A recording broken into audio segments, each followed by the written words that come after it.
The book of Leviticus, లేవియకాండం.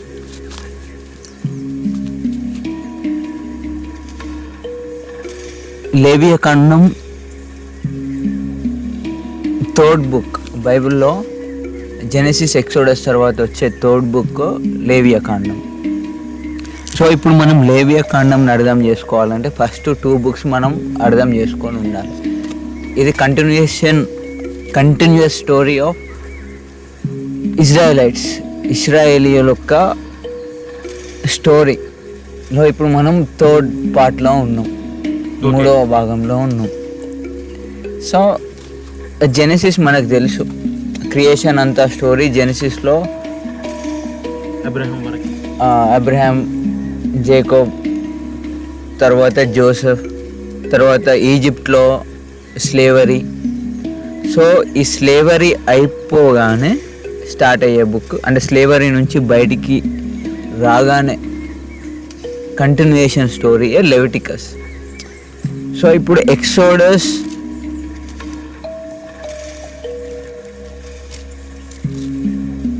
ఇదంతా సీనాయి mountain దగ్గర జరిగే స్టోరీ. అవును,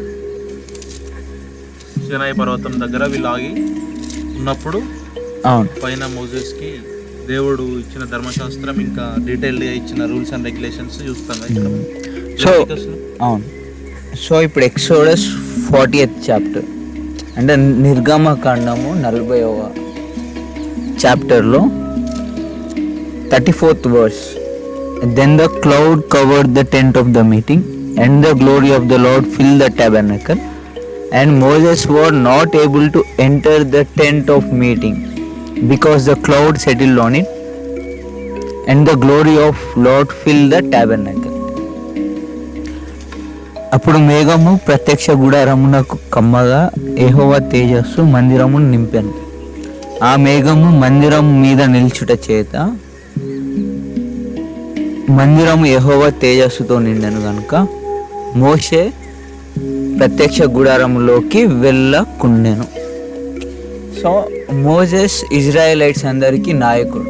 so Moses leader of Israelites, అంటే అందరు నడిపిస్తున్నాడు ముందుండి. అలాంటి మోజెస్కి టాబర్నాకిల్లోకి, అంటే ప్రత్యక్ష గుడారంలోకి ఎంట్రీ దొరకలేదు. మోజెస్కి దొరకలేదు. మోజెస్ టాబర్నాకిల్, ప్రత్యక్ష గుడారం లోపలికి వెళ్దామని ప్రయత్నించినప్పుడు ఆ తేజస్సు, ఆ వెలుగు ఇతని కళ్ళకి, సో ఇతను లోపలికి ప్రవేశించలేకపోయాడు. ఇప్పుడు ఎందుకు ప్రవేశించలేదు అని ఆలోచిస్తే the sinful nature of humanity, అంటే మనిషి యొక్క డిజోబీడియన్స్ మోషన్, అంటే మనిషి యొక్క నేచర్ మోషేని లోపల, అంటే ఆ సిన్ అనేది దేవుడికి మనిషికి మధ్య ఒక అడ్డుగోడ, అంటే ఒక టోల్గేట్ లాగా ఉంది. సో ఈ మనిషి దేవుని ప్రెజెన్స్లోకి, అంటే గాడ్స్ ప్రెజెన్స్లోకి వెళ్ళాలంటే ఆ టోల్గేట్ అనేది ఉండకూడదు. ఆ టోల్గేట్ అనేది ఎట్లా రీకన్సిలియేషన్, అంటే మనిషికి దేవుడికి మధ్య ఒక రాయబారం లేకుంటే ఒక కనెక్టివిటీ జరగడానికి దేవుడు లెవిటికస్లో, అంటే లేవియకాండంలో కొన్ని సెట్ ఆఫ్ ఇన్స్ట్రక్షన్స్ ఇచ్చిండు. అంటే ఒక మనిషి ఏ విధంగా తన సిన్ఫుల్ నేచర్ నుంచి ప్యూరిఫై ఎలా అవ్వాలి, అన్క్లీన్లీనెస్ నుంచి క్లీన్లీనెస్లోకి ఎలా రావాలి అని చెప్పేసి set of rules and regulations, instructions లెవిటికస్లో, లేవియకాండంలో ఇచ్చారు. సో దేవుడు ఇజ్రాయిలైట్స్, అంటే ఇస్రాయేలీల్ని ఈజిప్ట్ నుంచి స్లేవరీ నుంచి బయటికి తీసుకొచ్చిన తర్వాత సీనాయి పర్వతం మీద 10 ఆజ్ఞలు, 10 కమాండ్మెంట్స్ ఇచ్చాడు ఇజ్రాయిలైట్స్కి.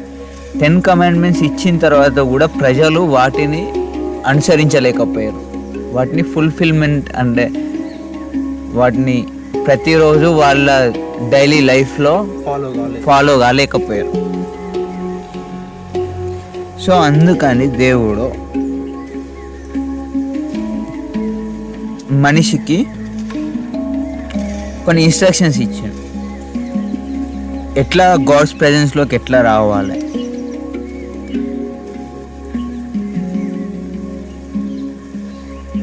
దేవుడు ప్రత్యక్ష గుడారం అంటే ఇస్రాయేలీలతో నివసించడానికి ప్రత్యక్ష గుడారం అనేది ఏర్పాటు చేసుకున్నాడు మోషేతో, టెబర్నకల్. కానీ మనుషులు గాడ్ ఈజ్ హోలీ కానీ ప్రజలు వచ్చేసరికి అన్హోలీ. మధ్యలో ఒక బ్రిడ్జ్ అనేది ఏదో ఒకటి ఏర్పడాలి. ఈ అన్హోలీకి హోలీకి రెండు ఆపోజిట్, 2 డిఫరెంట్ ఫేసెస్ ఇవి. ఒకరినొకరి ఫేస్ చేసుకోలేరు, అన్హోలీ హోలీ. సో ఈ మధ్యలో ఒక బ్రిడ్జ్ ఏర్పడడానికి దేవుడు లేవియాకాండంలో కొన్ని ఇన్స్ట్రక్షన్స్ ఇచ్చాడు.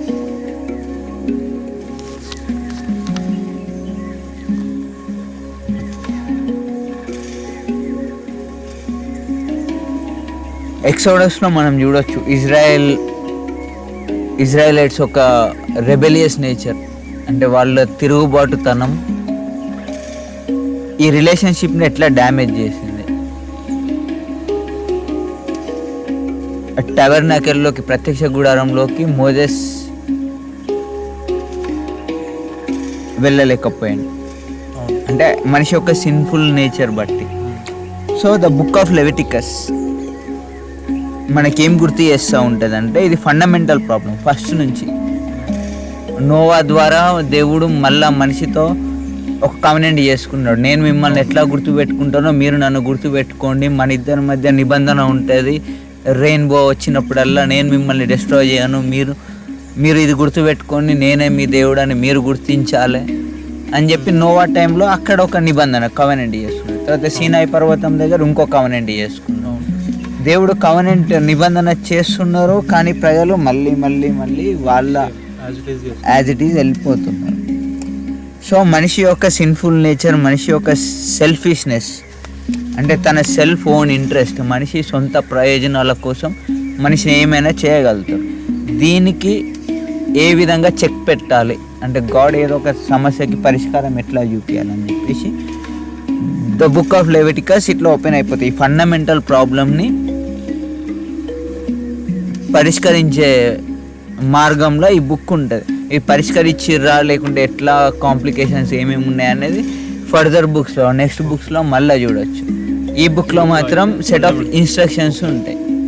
ఇవి కనుక మీరు చేసినట్టయితే మీరు అన్హోలీ నుంచి హోలీలోకి వస్తారు, ఇంప్యూర్ నుంచి ప్యూరిటీలోకి వస్తారు.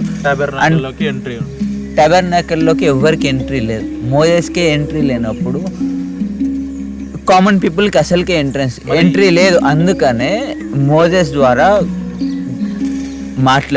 దేవుడు మోజెస్ ద్వారా మాట్లాడి అహరోనుని అతని కొడుకుల్ని హై ప్రీస్ట్గా, అహరోన్ అండ్ హిస్ సన్స్ని ప్రీస్ట్గా అంటే యాజకులుగా ఆర్డైన్ చేయించి అంటే అనాయింట్ చేసిండు. అంటే ఇప్పుడు వీళ్ళందరూ కరెక్ట్ ఆ రూల్స్ ఫాలో అయినా కూడా పోలేరు. ఆల్రెడీ సిన్ అయింది కాబట్టి ఇంకా పోలేరు. అందుకనే ప్రజల తరపున యాజకులు, దేవుడి తరపున యాజకులు, ప్రజలకి దేవుడికి మధ్యలో ఉన్నది యాజకులు. ఈ యాజకులు ఎవరు అంటే ఫస్ట్ అహరోను అతని 4 కుమారుల్ని మనం ఈ లేవియాకాండంలో ముందు చదువుతా 20వ అధ్యాయం అట్లా వెళ్ళేసరికి మనకి ఆ టాపిక్ వస్తుంది, ప్రీస్ట్ని ఎట్లా ఆర్డైన్ చేస్తున్నాడు మోషే అని చెప్పేసి. సో ఈ ఫండమెంటల్ ప్రాబ్లం మనిషికి దేవుడికి మధ్య ఉన్న గ్యాప్ని ఎట్లా ఫిల్ చేయాలనేది ఈ బుక్ సారాంశం.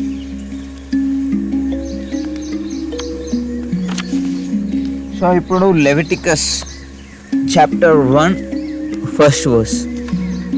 The Lord called Moses and spoke to him from the tent of the meeting, saying, Speak to the people of Israel and say to them, when any one of you brings an offering to the Lord, you shall bring your offering of livestock from the head or from the flock.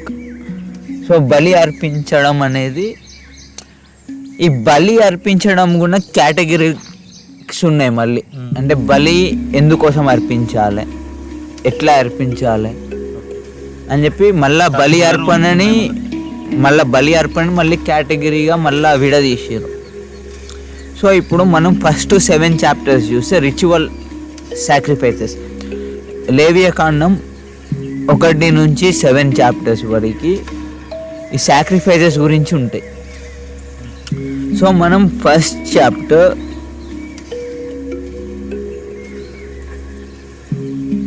చాప్టర్లో ఏం చూస్తామంటే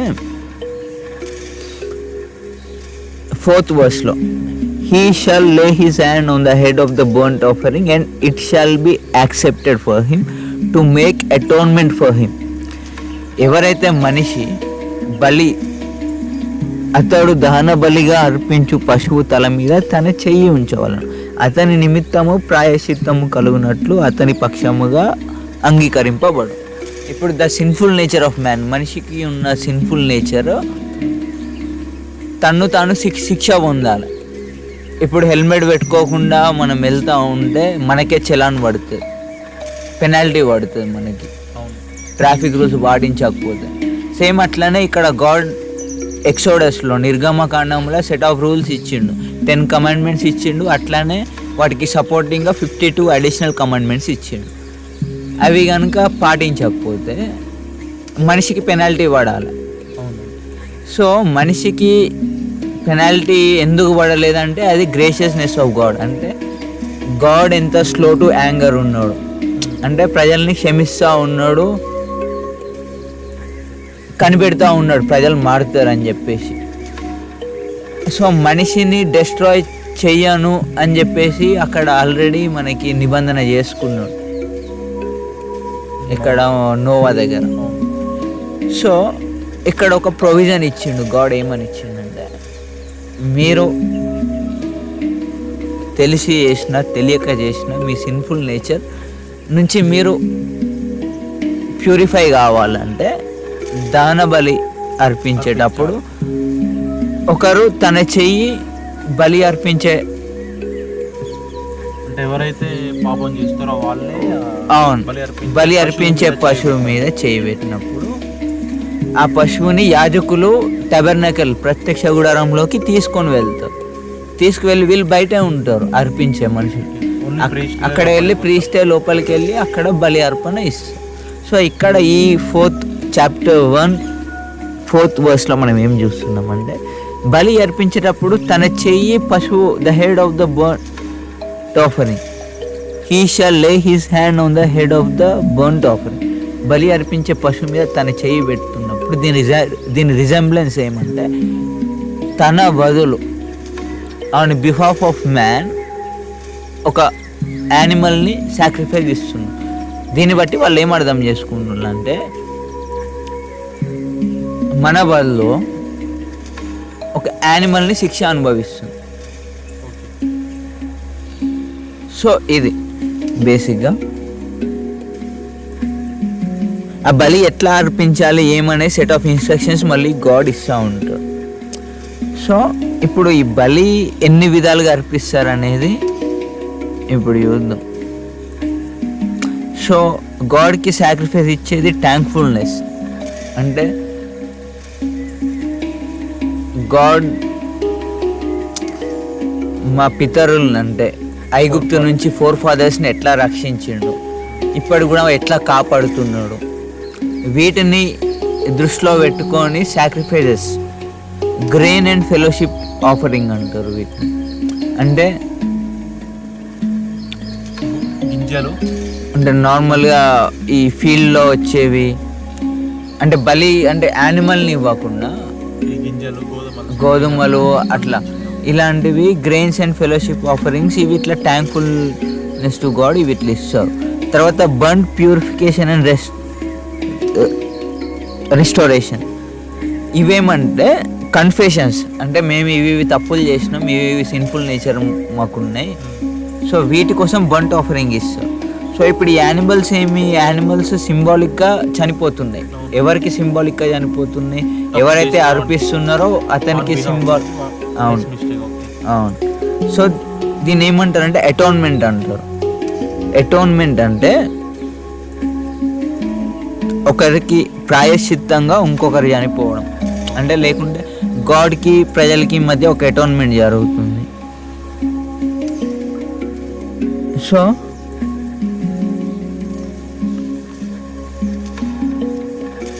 so ఈ విధంగా first చాప్టర్లో introduction ఉంది.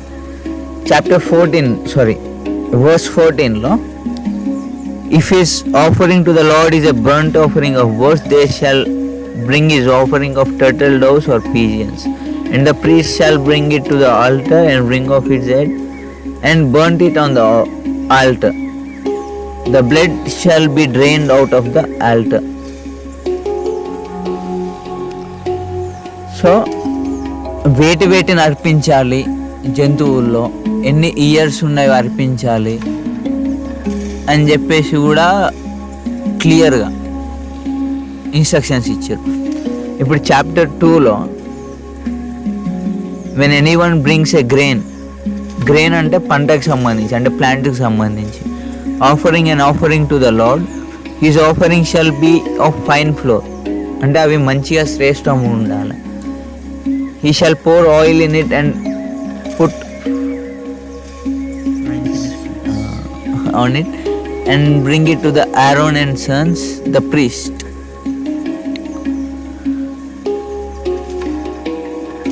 So ivi offerings.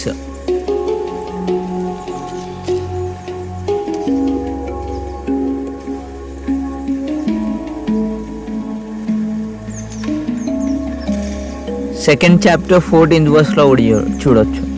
If you offer a grain offering of first fruits to the lord, you shawl offer the grain offering of your first fruits roasted with fire crushed new grain. నీవు యెహోవాకి ప్రథమ ఫలములు నైవేద్యంగా చేయనప్పుడు సారమైన భూమిలో పుట్టిన పచ్చని వెన్నులలోని బియ్యమును వేయించి వేసిరి, నీ ప్రథమ ఫలములు నైవేద్యంగా అర్పింపబడి. సో ఇక్కడ సాక్రిఫైస్ ఏ విధంగా కనిపిస్తుంది అంటే, మనిషికి గాడ్కి మధ్య ఒక బ్రిడ్జ్, ఒక రిస్టోరేషన్ జరుగుతుంది ఇక్కడ. అవును, అంటే మనిషి తను తాను బాధపడి తను ప్రాయశ్చిత్తంగా నేను తప్పు చేసినా అని తెలుసుకొని బలి అర్పణ ఇస్తున్నాడు. ఇచ్చినప్పుడు కాన్షియన్స్లో ఉండి, అంటే అతను రికగ్నైజ్ చేసి, అరే నా ప్లేస్లో ఈ యానిమల్ని కానీ వీటిని బర్ంట్ ఆఫరింగ్ ఇస్తున్నాను, దాన్ని బలిగా ఇస్తున్నాను అని చెప్పి మనిషి రికగ్నైజ్ చేస్తున్నాడు. ఇదంతా ఎందుకు ఈ తతంగం అని మనం అనుకుంటే, గాడ్ ఈజ్ హోలీ. గాడ్కి ఉన్న లక్షణాలు అంటే క్యారెక్టరిస్టిక్స్ ఎట్లా ఉంటాయి అంటే, గాడ్స్ గుడ్నెస్ చూడొచ్చు, గాడ్ ఈజ్ ప్యూర్ అంటే ప్యూరిటీ చూడొచ్చు గాడ్ దగ్గర, లేకుంటే ఉన్న మంచి లక్షణాలన్నీ గాడ్ దగ్గర చూడొచ్చు, కానీ ఉన్న చెడ్డ లక్షణాలన్నీ మనిషి దగ్గర చూడొచ్చు. కానీ జెనసిస్లో మనం ఏం చూస్తామంటే, God made man in his own reflection. దేవుడు తన సొంత రిఫ్లెక్షన్తో, సొంత ఇమేజ్లో తయారు చేసిండు మ్యాన్. అంటే గాడ్కున్న క్వాలిటీస్ మనిషికి పొందుపరిచింది. కానీ మనిషి ఆ లక్షణాలన్నింటినీ దూరంగా పెట్టేసి, ఈ రోజుల్లో మంచిగా ఉంటే ఎట్లా బతుకుతామని ఈ విధంగా అనుకుంటా అసలు మంచి అనేది మనిషికి చాలా దూరంగా అయిపోయింది. సో ఇప్పుడు గాడ్స్ ప్రెజెన్స్లోకి మనిషి వెళ్ళే ప్రసక్తి అంటే ఛాన్స్ లేదు. మనిషి తన్ను తాను హోలీ చేసుకోవాలి, మనిషి తన్ను తాను ప్యూరిటీ అంటే ప్యూర్ అవ్వాలి. ఈ విధంగా అయితేనే గాడ్స్ ప్రెజెన్స్ లేకుంటే దేవుడితో మాట్లాడే అవకాశం అనేది ఉంటే, దేవుడు మనిషితో మాట్లాడే అవకాశం ఉంటుంది. ఇప్పుడు యాజ్ ఆఫ్ డే అంటే ఈరోజు ఒక సర్వే చేసి దేవుడు ఉన్నాడని ఎంతమంది నమ్ముతారు అని చెప్తే 100 మందిలో 10 మంది అవునని చెప్పగలుగుతారు. ఎందుకంటే ఇప్పుడున్న జనరేషన్ గాడ్ని విట్నెస్ చేయడం ఇంపాసిబుల్. ఎందుకంటే generations to generations goodness of God ఎవరు టీచ్ చేయట్లేదు. అంటే దేవుడు ఎంత మంచివాడు, దేవుడు ఎట్లా కాపాడుతాడు మనుషుల్ని, దేవుడు ఎట్లా కేర్ చేస్తాడు అని ఈ విధంగా వచ్చే జనరేషన్స్ కానీ ముందు జనరేషన్ వాళ్ళు చెప్పడం అని ఈ విధంగా చేయకుండా, దేవుడు అనేటోడు ఉంటే పొట్టోడు ఎందుకు పుడతాడు, ఒకడు పొడుగు ఎందుకు పుడతాడు, ఒకని దగ్గర ఇన్ని డబ్బులు ఎందుకు ఉంటాయి, ఒకడు అట్లా ఎందుకు ఉంటాడు, ఒకడు ఇట్లా ఎందుకు ఉంటాడు, ప్రశాంతంగా ఉండొచ్చు కదా, దేవుడు పుట్టిస్తే ఇట్లెందుకు పుట్టియాలి అని చెప్పి ఈ విధంగా డౌట్ అనేది, దేవుడికి కంప్లైంట్ అనేది, అంటే దేవుడి మీద సనుగొనడం. అంటే ఇజ్రాయేలీలు అరణ్యంలో ఎట్లా దేవుడు మాకు నీళ్ళు ఇవ్వలేదు, దేవుడు మాకు మాంసం ఇవ్వలే, మమ్మల్ని ఐగుప్తులనే చంపేస్తే అయిపో, ఈడి వరకు పట్టుకొచ్చి ఇదంతా ఏమి అని చెప్పి ఎట్లా అంటున్నారో ఇప్పుడున్న ప్రజలు కూడా అదే విధంగా దేవుడి మీద కంప్లైంట్ సనుగుతున్నారు. సో ఏమంటే గాడ్స్ ప్రెజెన్స్ అనేది ప్రజలు విట్నెస్ చేయలేకపోతున్నారు, రికగ్నైజ్ చేయలేకపోతున్నారు. సో ఈ బ్రిడ్జ్ని, ఈ మధ్యలో ఉన్న గ్యాప్ని, గాడ్కి దేవుడికి ప్రజలకి మధ్య ఉన్న గ్యాప్ని పూరించడానికి సాక్రిఫైస్ అనేది దేవుడు ప్రవేశపెట్టింది ఇక్కడ.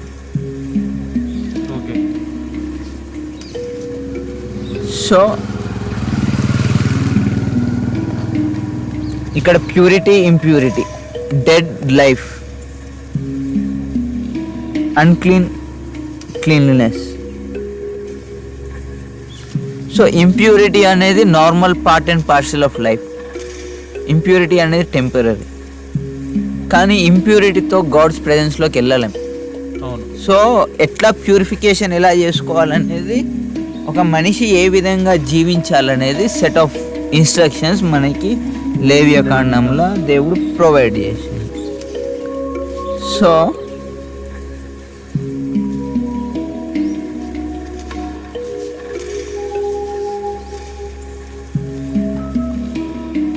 సో లేవియకాండం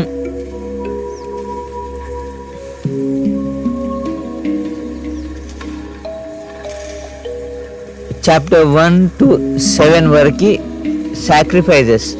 సాక్రిఫైజెస్ ఎన్ని కేటగిరీస్ ఉన్నాయి, ఒకవేళ సామాన్య ప్రజలు తప్పు చేస్తే వాళ్ళకి ఏ విధంగా పరిష్కారం ఉంది, అంటే వాళ్ళు ఏ విధంగా బలి అర్పణలు ఇస్తారు, ఒకవేళ నాయకుడు, ఒకవేళ లీడర్ తప్పు చేస్తే ఏ విధంగా సాక్రిఫైస్ చేస్తాడు, ఒకవేళ ప్రీస్ట్ అంటే యాజకులు తప్పు చేస్తే ఏ విధంగా చేస్తారు, ఇవన్నీ అన్నీ క్లియర్గా ఉన్నాయి చాప్టర్ 1 to చాప్టర్ 7 వరకు.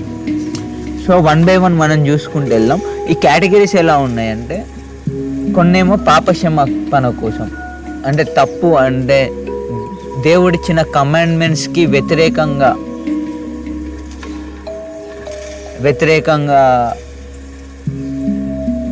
ఉండి తర్వాత తప్పు తెలుసుకొని మళ్ళీ ఏ విధంగా ప్రాయశ్చిత్తం చేయాలి, అదొకటి బర్న్ట్ ఆఫరింగ్స్లో.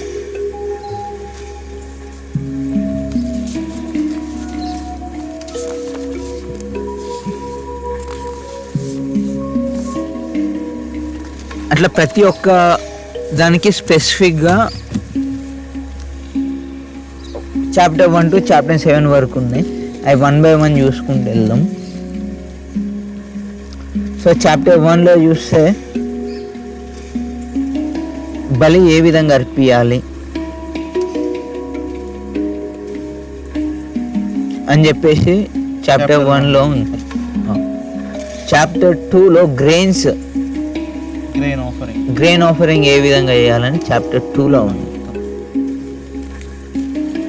చాప్టర్ 3లో ఫెలోషిప్ ఆఫరింగ్, అర్పించే అర్పణ అంటే యానిమల్ని ఏ విధంగా సెలెక్ట్ చేయాలి, మేల్ ఆర్ ఫీమేల్, అవును, అవి ఏ ఏజ్లో ఉండాలి, ఇవన్నీ కూడా చాప్టర్ 3లో ఉన్నాయి.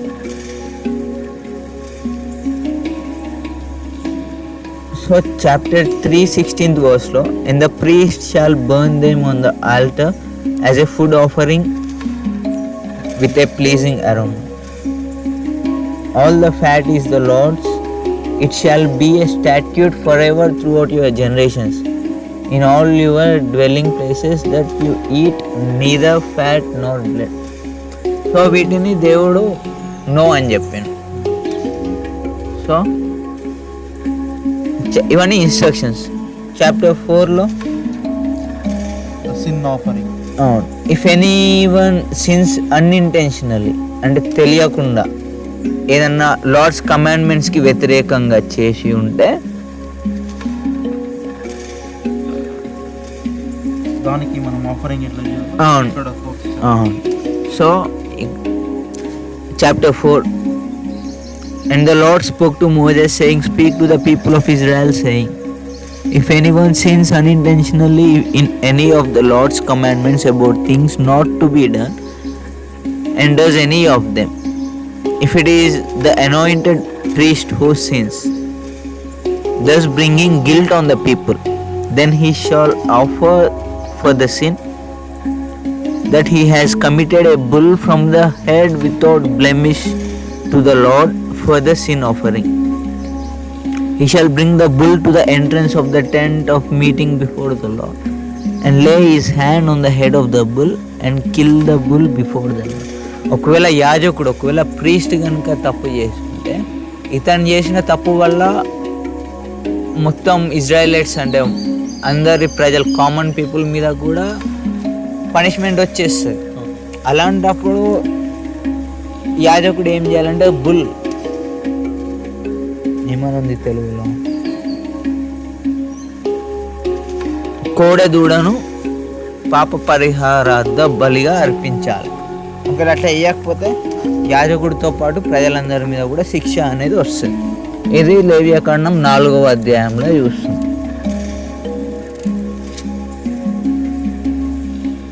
So 5th chapter 27th verseలో if any one of the common people sins unintentionally in doing any one of the things that by the Lord's commandments ought not to be done, and realizes his guilt or the sin which he has committed is made known to him, he shall bring for his offering a goat, a female without blemish, for his sin which he has committed, and he shall lay his hand on the head of the sin offering and kill the sin offering in the place of the burnt offering.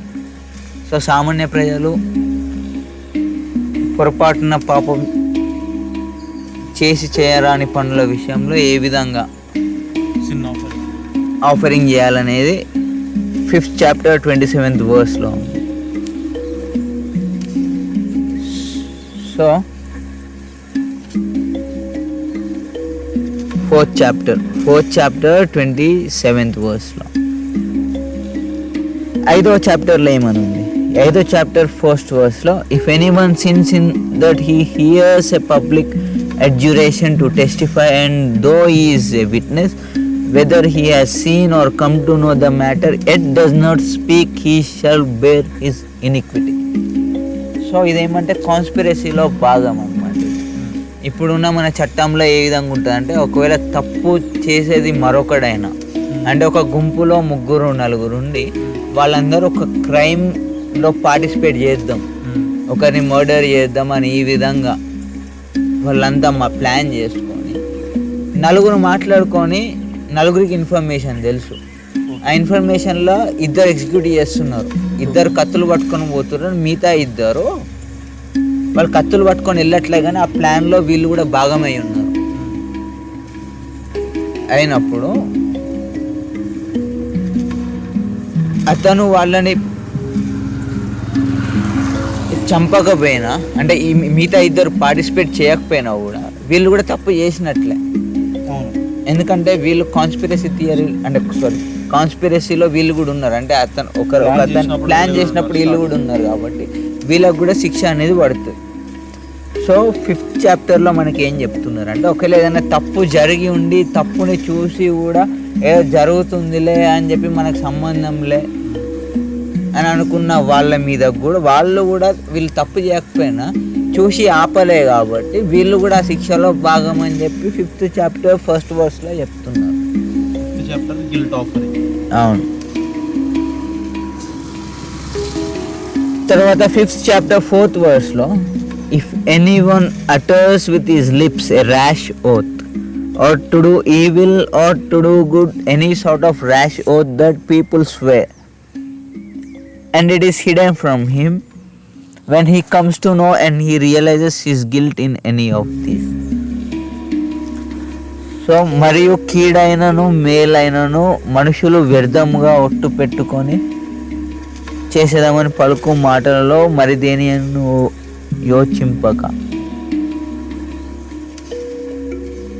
ఒకడు పెదవులతో వ్యర్థముగా ఒట్టు పెట్టుకునే ఎడల అతను అపరాధి అగును.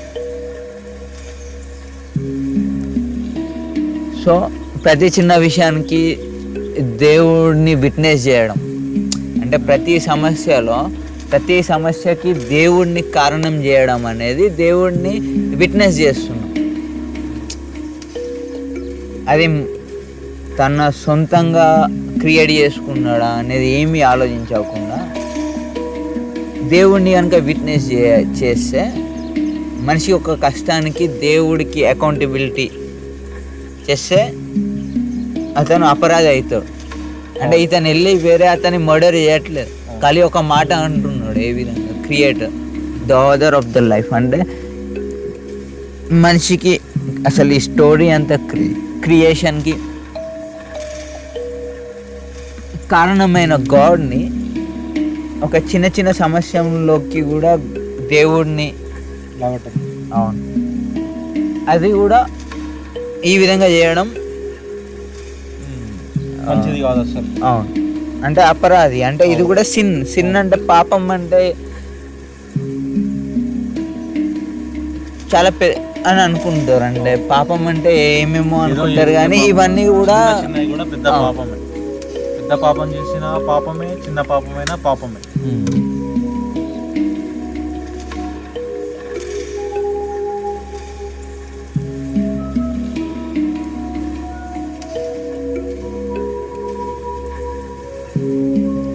Chapter 5, 14th verse లో,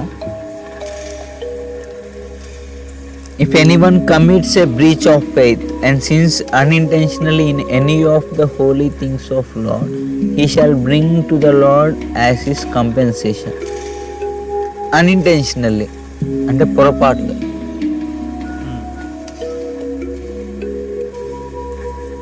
so ఈ విధంగా నాకు తెలియక చేసిన అన్న కూడా అది తర్వాత అయినా రియలైజ్ కావాలి.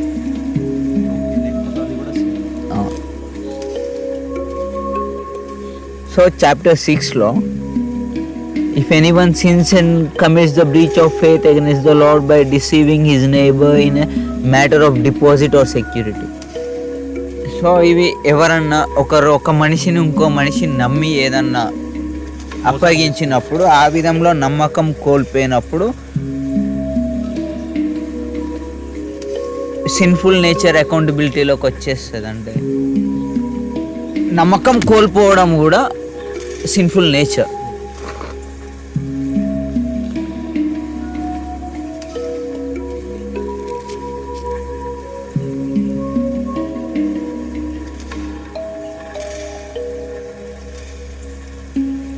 సో ఈ విధంగా మనం ఆలోచించినప్పుడు ఈరోజు మనకి ఇవన్నీ ఇంతకు మించిన పరిష్కారం మనకుంది. ఒకవేళ మనల్ని మనం అజ్యూమ్ చేసుకొని మనం టైం మిషన్లోకి వెళ్ళిపోయి లేవియాకాండం లెవిటికస్ ఆ కాలంలోకి మనం వెళ్ళిపోయి ఇప్పుడున్న మన జీవితంని ఆ లైఫ్లో అంటే ఆ కాలంలో ఉన్న సెట్ ఆఫ్ ఇన్స్ట్రక్షన్స్లోకి మనం ఇంప్లై చేసుకొని చూస్తే మనం ఎన్ని సాక్రిఫైజెస్ ఇవ్వాలి, ఎన్నిసార్లు మనం ఏమేమి మనం సిన్ఫుల్ నేచర్ కావు అని అనుకునేవి కూడా ఇక్కడ సిన్ఫుల్ నేచర్ కింద రాసున్నాయి. సో మనం ఏం ఆలోచించాలంటే దేవుడు ఒక మిరాకిల్ లేకపోతే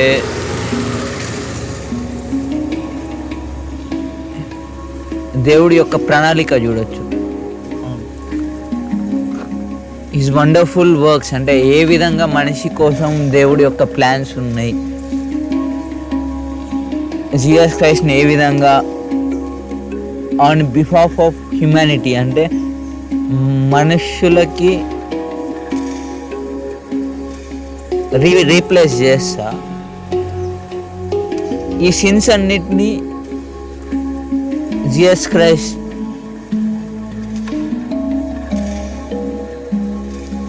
తనకు తాను శిక్ష అనుభవించి ఒక మనిషిని పాపం నుంచి ఎలా విముక్తి చేసిండు అనేది మనకి జీసస్ క్రైస్ట్తో మనం అర్థం చేసుకోవాలి. ఈ లెవిటికస్ చదివేటప్పుడల్లా మనకు కనిపించాల్సింది ఏమంటే జీసస్ క్రైస్టే కనిపించాలి. ఇక్కడ లేవికాండం చదివేటప్పుడు సో ఏ విధంగా ఎట్లా మనిషికి విముక్తి దొరికింది అనేది ఒక క్రిస్టియన్గా క్రైస్ట్ మన జీవితాల్లో ఏ విధంగా రోల్ ప్లే చేస్తాడు అనేది లేవియకాండం చదువుతున్నప్పుడు మనకు అర్థమవుతుంది.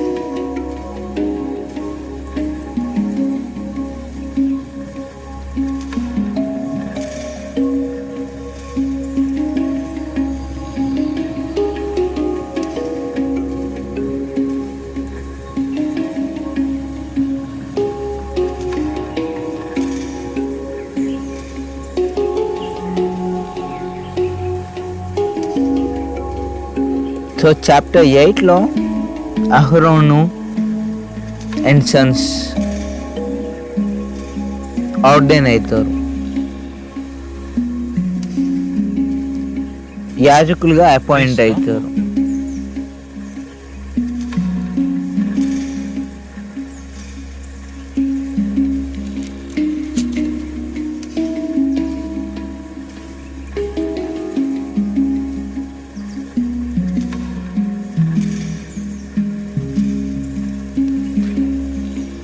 లెవిటికస్ చాప్టర్ 10,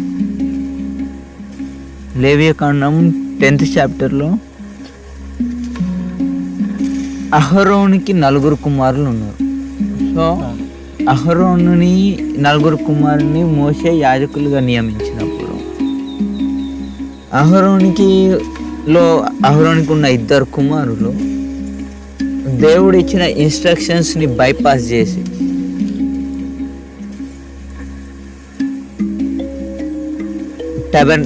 టెంట్లో ఆ ప్రత్యక్ష గుడారంలో ట్రై చేస్తారు బలి అర్పించే విషయంలోనే. అంటే ఆల్రెడీ సాక్రిఫైస్ అది ఆఫరింగ్ అనేది జరుగుతూ ఉంది.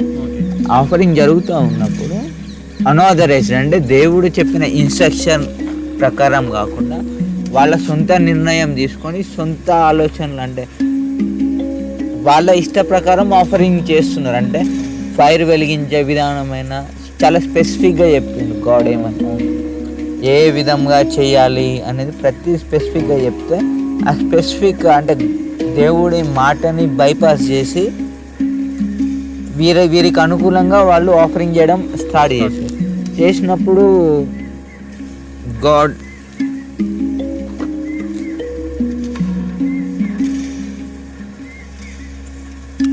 చాప్టర్ 10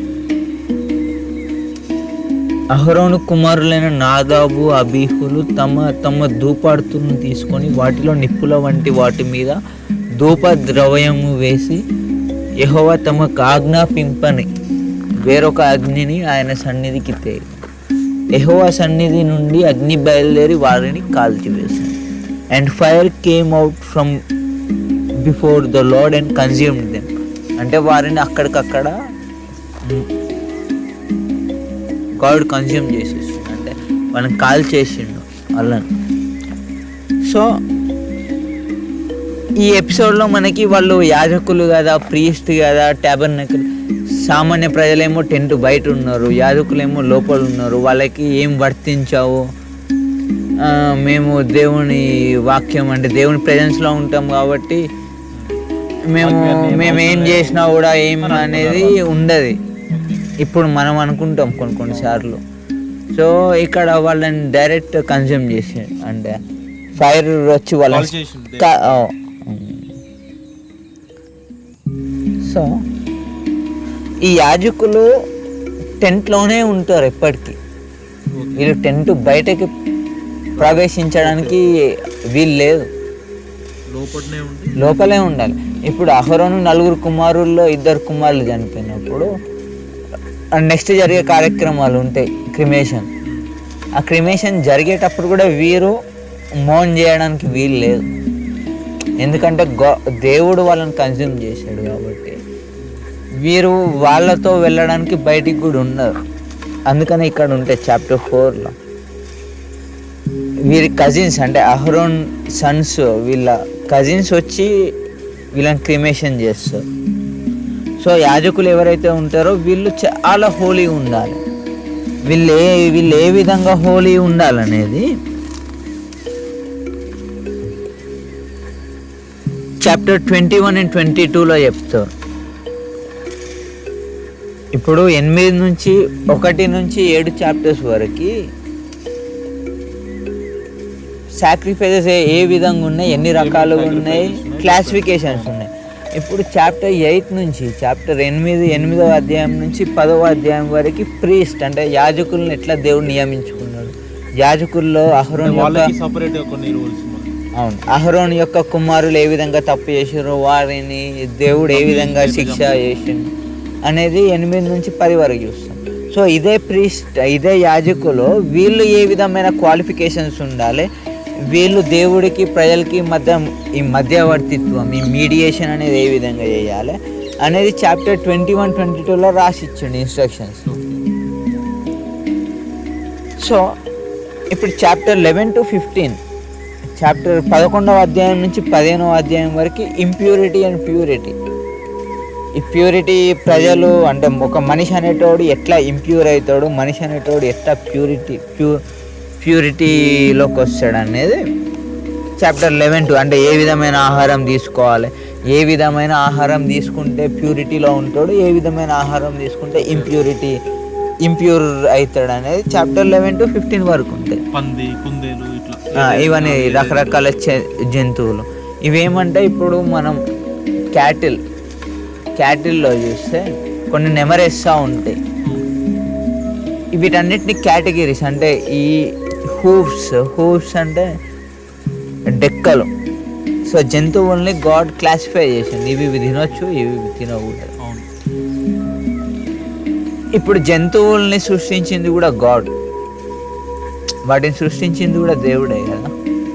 ఇక్కడ ఏమంటే మనిషి దేవుడి మాటని డిజోబీడియన్స్, అక్కడ పండు తినొద్దు అన్నాడు. ఈడెన్ గార్డెన్లో ఆదాము అవ్వలకి ఈ పండు తినొద్దు, ఇవి కాక వేరే ఏమైనా తినండి అని అంటే అక్కడ డిజోబీడియన్స్. సేమ్ అదే విధంగా ఇక్కడ కూడా దేవుడు ఏం చెప్తున్నాడంటే మీరు కనుక ఇవి నేను చెప్పిన జంతువులు మాత్రమే తినండి, ఇవి తింటేనే మీరు ఈ విధంగా ఉంటారు. కొన్ని జంతువుల్ని తినడానికి పర్మిషన్ ఇచ్చిండు, కొన్ని జంతువులు తినడానికి పర్మిషన్ ఇవ్వాలి. తినొద్దన్న జంతువుల్ని ఒకవేళ మనిషి కనుక తింటే అతను ఇంప్యూర్ అయిపోతాడు, మళ్ళీ సిన్ఫుల్. ఇదేమంటే ఎందుకు ఇంప్యూర్ అవుతాడంటే అతను తిన్న దాన్ని బట్టి ఇంప్యూర్ కాడు, దేవుడు తినొద్దని చెప్పింది కాబట్టి ఈ డిజోబీడియన్స్ వలన ఇంప్యూర్ అవుతాడు అని ఈరోజు మనం అర్థం చేసుకోవచ్చు. సో అట్లా ఇన్సెక్ట్స్లో క్లాసిఫికేషన్స్ ఉన్నాయి. సో ఒక మనిషి ఏ విధంగా క్లీన్లీనెస్లో ఉండాలి అనేది చాప్టర్ 11లో క్లియర్గా ఇన్స్ట్రక్షన్స్ ఇస్తున్నాడు. For chapter 11:44 verse, for I am the Lord your God, consecrate yourself therefore and be holy, for I am holy.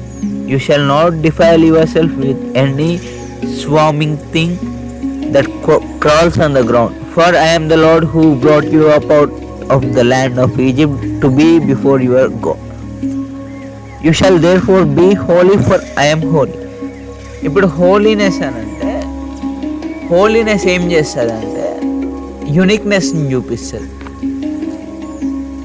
Uniqueness, ఒక మనిషి తన్ను తాను పవిత్రంగా ఉంచుకోగలిగితే ఆ మనిషి అపవిత్రంగా ఉన్న ప్రజల నుంచి వేరు చేయవాడు ఉంటాడు. ఇప్పుడు 10 మంది ఇంగ్లీష్ భాష మాట్లాడుతా అలా ఒకడు ఫ్రెంచ్ మాట్లాడితే 9 మంది ఒకలాగా ఉన్నారు, ఫ్రెంచ్ మాట్లాడేటోళ్ళు ఒకలాగా ఉన్నారు, యూనిక్ ఉన్నాడు. సో ఇప్పుడు గాడ్ ఏమని చెప్తారంటే for I am your lord your God అని అంటున్నాడు. నేను ఏ విధంగా అయితే హోలీ ఉన్నానో మీరు కూడా హోలీగా ఉండండి. ఇప్పుడు భూమి మీద అందరూ హోలీగా ఉంటే అందరూ కూడా గాడ్స్ రిఫ్లెక్షన్లో ఇన్ని సమస్యలు ఉండవు. కానీ ప్రజలు తమని తాము ఒక కాంప్లికేషన్గా క్రియేట్ చేసుకున్నారు. వాళ్ళ సెల్ఫ్ ఇంట్రెస్ట్, వాళ్ళ సొంత ప్రయోజనాల కోసం మనిషి ఎంత దూరమైనా వెళ్తున్నాడు. సో ఒకవేళ మనం కనుక హోలీ ఉంటే మనం వారి నుంచి వేరు చేయబడి ఉంటామని చెప్పేసి నేను ఏ విధంగా అయితే ఉన్నాను మీరు ఈ విధంగా ఉన్నారు. సేమ్ ఇదే మాట జీసస్ క్రైస్ట్ ఏమని చెప్పిందంటే I'm the truth, I'm the way, I'm life అని. సో నా ద్వారా తప్పితే అంటే నేను ఏ విధంగా అయితే భూమి మీద మీకు మార్గదర్శిగా మీకు ఒక గైడ్ ఏ విధంగా అయితే ఉంటున్నా మీరు నన్ను పోలి జీవించండి. నన్ను పోలి జీవించినట్లయితే మీరు తండ్రిని చేరుకోగలుగుతారు అని చెప్పేసి జీసస్ క్రైస్ట్ చెప్తారు. సో జీసస్ క్రైస్ట్ బతికినట్టు మనం బ్రతకాలంటే చాలా కష్టం. అతనంటే దేవుడు కుమారుడు, అతనంటే దేవుడు, అతని గిఫ్టెడ్ స్పిరిట్ ఉంది, అందుకని జీసస్ క్రైస్ట్కి పాసిబుల్ అయింది అని మనం ఈరోజు అనడానికి పాసిబిలిటీ కూడా లేదు. ఎందుకంటే జీసస్ క్రైస్ట్ ఎప్పుడైతే ఆరోహణం అవుతున్నాడో ఆ రోజు ప్రజలందరికీ మనుషులందరికీ ఒక గిఫ్ట్ ఇచ్చాడు, హోలీ స్పిరిట్. హోలీ స్పిరిట్ ఏమంటే ఆదరణకర్త, అంటే కంఫర్ట్. ఇప్పుడు మనకి ఏదన్నా కష్టం నష్టం ఇవన్నీ వచ్చినా కూడా హోలీ స్పిరిట్ ఏం చేస్తుంది అంటే మనకి ఆదరణ అంటే కంఫర్ట్ ఇస్తుంది. ఇప్పుడు మనిషికి కావాల్సింది కంఫర్ట్, ఎండ నుంచి కంఫర్ట్ కావాలి, ప్రతి థ్రెట్ నుంచి అంటే ప్రతి విధమైన ట్రబుల్ నుంచి మనిషి తను తాను కంఫర్ట్ చేసుకుంటున్నాడు. ఈ కంఫర్ట్ చేసుకునే విధంలోనే ఈ లగ్జరీ లావిష్నెస్ అనేది ఏ రోజుకి ఆ రోజు మనిషి తను తాను కంఫర్ట్ ఇంకా కంఫర్ట్ ఇంకా కంఫర్ట్ కోరుకుంటున్నాడు మనిషి. ఈ కంఫర్ట్నెస్ దేవుడు మనకి ఏ విధంగా అనుగ్రహించిందంటే మెటీరియలైజ్గా నువ్వు ఏ విధమైన ప్రయోగాలు చేసినా ఆ కంఫర్ట్నెస్ అనేది కంఫర్ట్ అంటే నీకు నువ్వు ఎంత చేసినా నీకు ఒక ప్రశాంతత ఉండదు మైండ్ అసలు. కంఫర్ట్నెస్ అంటే ప్రశాంతత లేకుంటే ఒక కామ్నెస్. ఈ కామ్నెస్ అనేది మెటీరియలైజ్ థింగ్స్ మనకి దొరకదు. సో ఒక క్లారిటీ ఉండదు, ఒక కామ్నెస్ ఉండదు, ఏముండదు, కంఫర్ట్ లెవెల్స్ పెరిగింది. సో ఇప్పుడు మనకి కంఫర్టర్ అంటే ఆదరణకర్తగా హోలీ స్పిరిట్ని మనకి దేవుడు అనుగ్రహించాడు. సో మనం దేవుడి మీద కంప్లైంట్ చేయడానికి ఏ విధమైన ఛాన్స్ నాట్ 1% కూడా గాడ్ ఇవ్వలేదు. సో ఇది మనం ఈరోజు రికగ్నైజ్ చేయాలి. ఇది లేవియకాండం చదివేటప్పుడు the role of Jesus Christ in our life. యేసుక్రీస్తు మన జీవితాల్లో ఏ విధంగా ఎంత ప్రాముఖ్యం, ఎంత ఇంపార్టెన్స్ అనేది లేవియకాండం చదివేటప్పుడు మనం ఎక్నాలెడ్జ్ చేయాలి, రికగ్నైజ్ చేయాలి.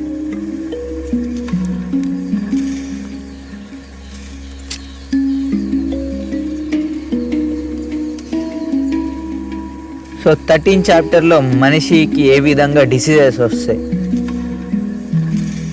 డిసీజెస్ వచ్చి ఏ విధంగా ఇంప్యూర్ అవుతాడు అనేది 13 చాప్టర్లో ఎక్స్ప్లెయిన్ చేశారు.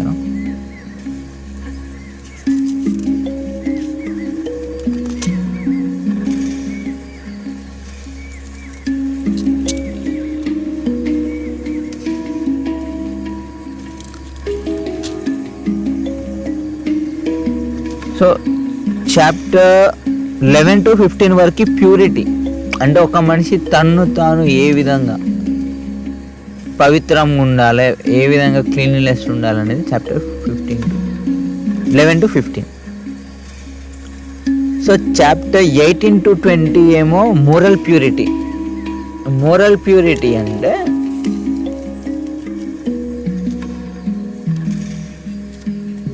ఐగుప్తు దేశంలో ఏ విధంగా అయితే ఆ ప్రజలు చేస్తున్నట్టు ఐడల్ వర్షిప్ లేకుంటే దేవుడు చెప్పిన కట్టడాలు, దేవుడు చెప్పిన రూల్స్ని ఏ విధంగా అయితే పాటించట్లేదో, అన్లాఫుల్ ఇవన్నీ. సో అవి మీరు పాటించొద్దు. ఇవి మోరల్గా ప్యూరిఫై అవ్వడం మనం. ఇవి చాప్టర్ 18 to 20 ఈ విధంగా ఎక్స్ప్లెయిన్ చేస్తారు. అంటే పేద ప్రజల పట్ల అంటే ఏ విధంగా ఉండాలి, ఏ విధంగా ఇంజస్టిస్ అనేది, న్యాయంగా ఏ విధంగా ఉండాలి, నీతిగా ఏ విధంగా ఉండాలి, రాబరీ, డెకాయిటీ అంటే ఒకరి నుంచి దొంగలించకూడదు. Same 10 commandments. ఆ 10 commandmentsలో చెప్పినవన్నీ మోరల్గా ఏ విధంగా ప్యూరిఫై చేసుకోవాలనేది chapter 18 to 20. 21 to 22 already in the qualification of the priest గురించి చూసాం మనం. 23 నుంచి 25 వరకు ఏం ఎక్స్ప్లెయిన్ చేస్తాయి అంటే చాప్టర్స్ ఫీస్ట్ అంటే పండుగల గురించి ఎక్స్ప్లెయిన్ చేస్తాయి. ఏమంటే 7 యాన్యువల్ ఫీస్ట్ అంటే సంవత్సరానికి 7 ఫెస్టివల్స్ ఇవి ఉన్నాయి. ఫీస్ట్ ఇవేమంటే అందరు ప్రజలు ఒక దగ్గర చేరి గాడ్ని ప్రేజ్ చేస్తా. ఫస్ట్ వచ్చేసి పాస్ ఓవర్ ఉంది, తర్వాత అన్లీవ్డ్ బ్రెడ్, ఫస్ట్ ఫ్రూట్స్ అంటే ప్రథమ ఫలాలు, weeks, Pentecost, trumpets, day of atonement, tabernacle.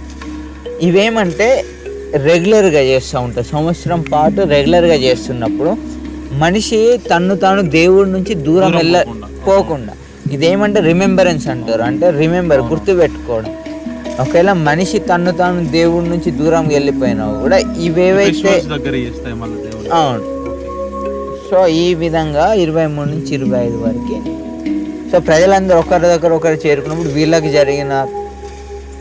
జరిగిన కొన్ని ఎక్స్పీరియన్సెస్ సో ఒకరినొకరు షేర్ చేసుకున్నప్పుడు దేవుడి నుంచి దూరం పోవడానికి ఛాన్స్ ఉండదు.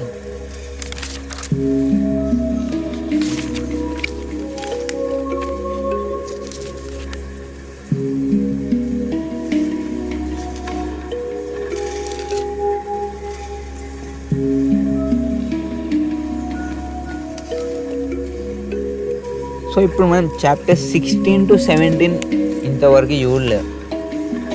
ఈ లెవిటికస్ లేవియా కాండంలో ఈ బుక్ని మొత్తం బైండింగ్ చేసేది 16 నుంచి 17వ అధ్యాయం. చాలా ఇంపార్టెంట్ వర్డ్స్. ఈ 16 నుంచి 17వ అధ్యాయంలో ఏం ఎక్స్ప్లెయిన్ చేస్తుంది అంటే ఈ ఒక్క వన్ చాప్టర్ ఏం ఎక్స్ప్లెయిన్ చేస్తుందంటే ప్రజలందరి తరపున ప్రధాన యాజకుడు, the high priest of tabernacle, ప్రజలందరి పాపముల నిమిత్తము ఒక బలి అర్పణ చేస్తాడు అందరి నిమిత్తం.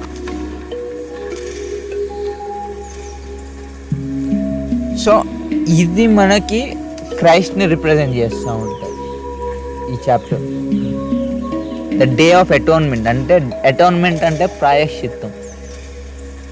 మనం చేసిన తప్పులకి మనల్ని మనం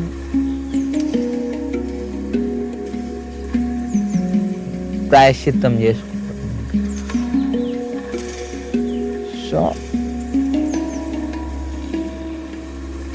ఇప్పుడు చాప్టర్ 16 చూద్దాం.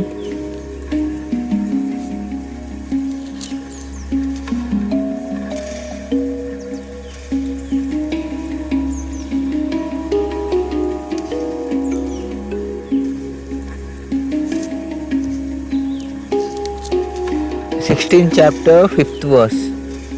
మరియు అతడు ఇశ్రాయేలీల సమాజమునొద్ద నుండి పాప పరిహారార్థ బలిగా 2 మేక పిల్లలను 1 పొట్టేలును తీసుకొని రావాలని. సో ఇక్కడ ఏం చూస్తామంటే 2 మేక పిల్లలు, ఒక మేక పిల్లనేమో సాక్రిఫైస్ కోసం, ఇంకో మేక పిల్లనేమో విల్డర్నెస్ అంటే ఎడారిలో వదిలిపెట్టాడు.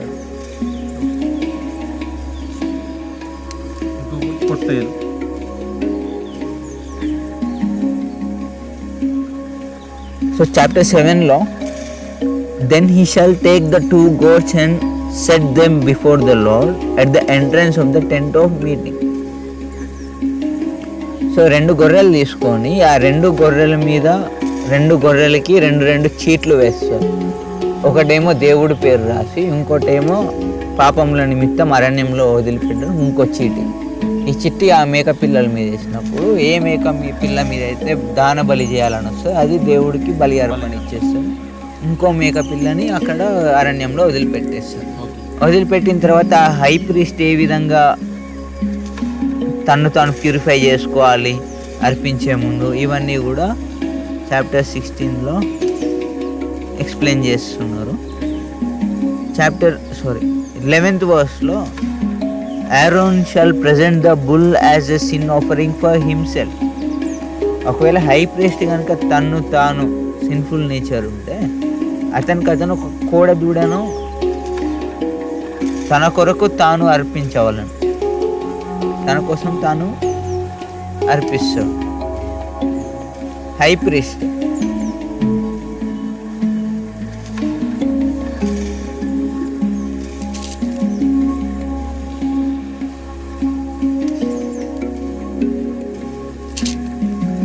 సో ఇప్పుడు 27th చాప్టర్కి వచ్చేద్దాం, ఫైనల్ చాప్టర్కి, లాస్ట్ చాప్టర్కి.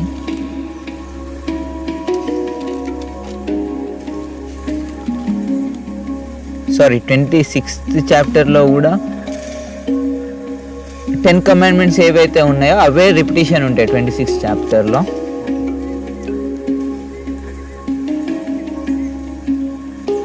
ఇప్పటి వరకు ఏ విధమైన తప్పులు చేస్తే ఏ విధమైన పరిష్కారాలు సాక్రిఫైస్ చేయాలని ఎక్స్ప్లెయిన్ చేస్తాం. సో 26th చాప్టర్లో 40th verseలో ఏముందంటే, వారు నాకు విరోధంగా చేసిన తిరుగుబాటును తమ దోషమును తమ తండ్రుల దోషమును ఒప్పుకొని తాము నాకు విరోధముగా నడిచితిమనియో నేను తమకు విరోధముగా నడిచితిననియో తమ శత్రువుల దేశములోనికి తమను రప్పించుతనియో ఒప్పుకొని ఎడల అనగా లోబడినని తమ హృదయములు లొంగి తాము చేసిన దోషమునకు ప్రతిదండనను అనుభవించితిమి అని ఒప్పుకొని ఎడల నేను యాకోబుతో చేసిన నిబంధనను జ్ఞాపకము చేసుకున్నాను, నేను ఇస్సాకుతో చేసిన నా నిబంధనను, నేను అబ్రహాంతో చేసిన నా నిబంధనను జ్ఞాపకము చేసుకుందాను. But if they confess their iniquity, ఎవరైతే తాము చేసిన తప్పును ఒప్పుకుంటారో, and the iniquity of their fathers in their treachery that they committed against me, తమ పూర్వీకులు చేసిన పాపము కూడా వీళ్ళు ఎవరైతే ఒప్పుకుంటారో, ఏ మనిషి అయితే ఒప్పుకుంటాడో, దేవుడు చెప్పిన ఇన్స్ట్రక్షన్స్కి నేను వ్యతిరేకంగా వెళ్ళాను అని ఎప్పుడైతే ఒక మనిషి అనేటోడు ఒప్పుకుంటాడో, అప్పుడు దేవుడు ఏం చేస్తానని అంటున్నాడంటే, then I will remember my covenant with Jacob and my covenant with Abraham and I will remember the land. నేను ఆ దేశముని దృష్టిలో పెట్టుకుంటాను. నేను ఏవైతే బ్లెస్సింగ్స్ అనేవి అబ్రహాంకి, ఇస్సాక్, యాకోబ్కి ఇచ్చాడో అవన్నీ కూడా ఈ మనిషి ఎవరైతే తన తప్పులు తాను తెలుసుకొని దేవుని యందు కన్ఫెస్ అంటే వారి తప్పులను ఒప్పుకుంటారో వాళ్ళకి ఆ బ్లెస్సింగ్స్ అన్నీ, అంటే దేవుడు వాళ్ళకి ఏవైతే ప్రామిస్ చేశాడో అవన్నీ కూడా ఇంప్లై చేస్తూ ఉంటున్నాడు, అవన్నీ కూడా అప్లికేబుల్ చేస్తూ ఉంటున్నాడు. సో ఆ బ్లెస్సింగ్స్లోకి మీరు కూడా వారసులు అవుతారు అని చెప్పి 26th చాప్టర్ 41st verseలో ఏ విధంగా మారిన వాళ్ళకి ఏ విధంగా చేయాలని కూడా గాడ్ అంతవరకు చెప్పి వదిలిపెట్టలేదు. మీరు చేసిన తప్పులకి ఇవి చేయండి అని చెప్పాలి. తర్వాత మనిషికి ఏ విధంగా ప్రయోజనం ఉంటుంది అనేది కూడా చెప్తున్నాడు. So 46th verseలో 26th chapter 46th verseలో, these are the statutes and rules and laws that the Lord made between himself and the people of Israel through Moses on Mount Sinai. యెహోవా మోషే ద్వారా సీనాయి కొండ మీద తనకును ఇశ్రాయేలుకు మధ్య నియమించిన కట్టడలను తీర్పులను ఆజ్ఞలను ఇవే. సో ఇప్పటి వరకు దేవుడు మోషేకి ఆ సీనాయి కొండ పర్వతం మీద మొత్తం ఇవన్నీ చెప్పిండు. ఇక్కడ వరకు క్లియర్గా చెప్పిండు దేవుడు. 27th chapter verse 2, if anyone makes a special vow to the Lord involving evaluation of persons, then the valuation of male from 20 years old up to 60 years shall be 50 shekels of silver according to shekel of sanctuary.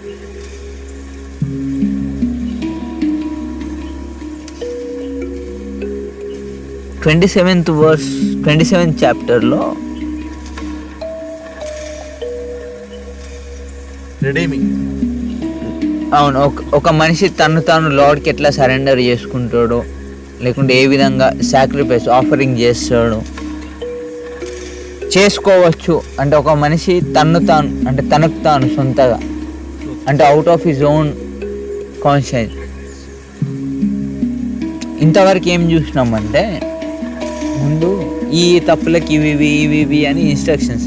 ఇక్కడ ఏమంటే మనిషి దేవుడు ఇంకా మోసెస్కి వాళ్ళిద్దరి మధ్యలో అవును, ఇక్కడ ఏమంటే స్పెసిఫిక్గా డైరెక్ట్ మనిషికి, అంటే ఒక ఇండివిజువల్ పర్సన్ ఏ విధంగా గాడ్కి ఆఫరింగ్ ఒకవేళ ఇవ్వాలనుకుంటే ఏ విధంగా చేయాలనేది 27 చాప్టర్ మొత్తం ఎక్స్ప్లెయిన్ చేస్తూ ఉంటుంది.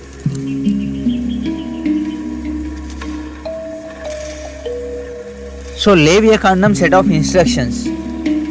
ఒక మనిషి ఇంప్యూరిటీ నుంచి ప్యూరిటీలోకి ఎలా రావాలి, ఒక మనిషి అన్గాడ్లీ నేచర్ నుంచి గాడ్లీ నేచర్లోకి ఏ విధంగా రావాలి, ఒక మనిషి తన సిన్ఫుల్ నేచర్ని బట్టి తాను చనిపోవాల్సిన పరిస్థితి వచ్చిన దేవుడు మనిషికి ఏ విధంగా ఆపర్చునిటీస్, ఏ విధంగా ఛాన్సెస్ ఇస్తా బయటికి తీసుకొస్తూ ఉన్నాడు. ఇప్పుడున్న 2021 2021లో ఈ రోజున మనిషికి ఉన్న ఆపర్చునిటీస్ ఏంటి, సాక్రిఫైజెస్తో ఏ విధమైన రైట్, ఒక మనిషి తాను ఈ సిన్ఫుల్ నేచర్ నుంచి బయటికి రాలేదు. సో ఈరోజు మనకున్న ఆపర్చునిటీ ఏమంటే జీసస్ క్రైస్ట్. మనం ఈరోజు చేసిన తప్పులకి, నిన్న చేసిన తప్పులకి, రేపు చేసిన తప్పులకి ఒకటేసారి వన్స్ ఫర్ ఆల్ సమాప్తమైనదని చెప్పేసినప్పుడు, ఇట్ ఈస్ డన్ అని చెప్పేసి వన్స్ ఫర్ ఆల్.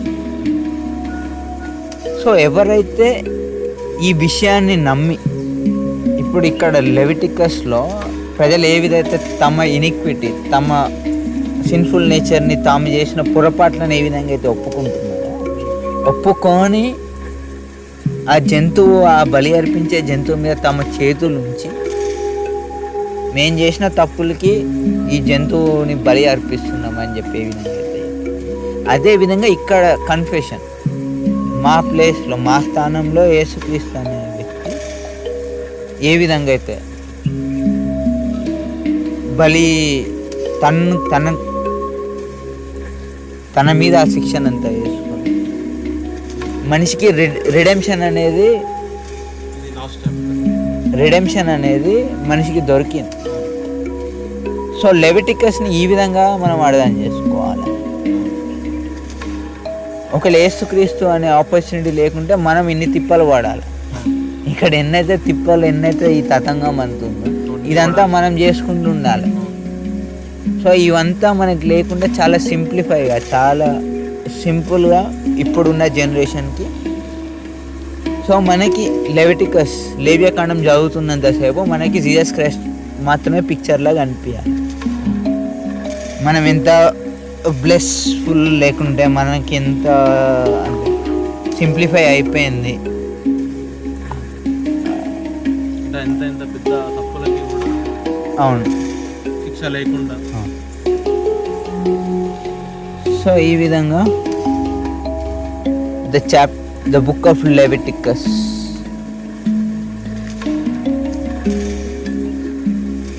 దేవుడు ప్రజలకి దేవుడికి మధ్య ఉన్న అగాధం, ఉన్న ఆ గ్యాప్ని ఎట్లా ఫుల్ఫిల్మెంట్ చేద్దామని అనుకున్నాడు. ఒకవేళ ఇది అవుతుందా లేదా అనేది మనం ఇంకా ఫర్దర్గా, అంటే ఇప్పుడున్న 2021లో మనకు తెలుసు ఇది ఫుల్ఫిల్మెంట్ జరిగిపోయింది. కానీ మనం వరుసగా బుక్స్ చూస్తూ వెళ్తున్నాం కాబట్టి ఇజ్రాయేలీలు ఏ విధంగా ఈ కట్టడాలు వచ్చిన తర్వాత కూడా ఏ విధంగా మళ్ళీ రెబిలియస్ నేచర్గా అయినరా లేరా అనేది ఇదంతా నెక్స్ట్ నంబర్స్లో ఇవి చూస్తాము.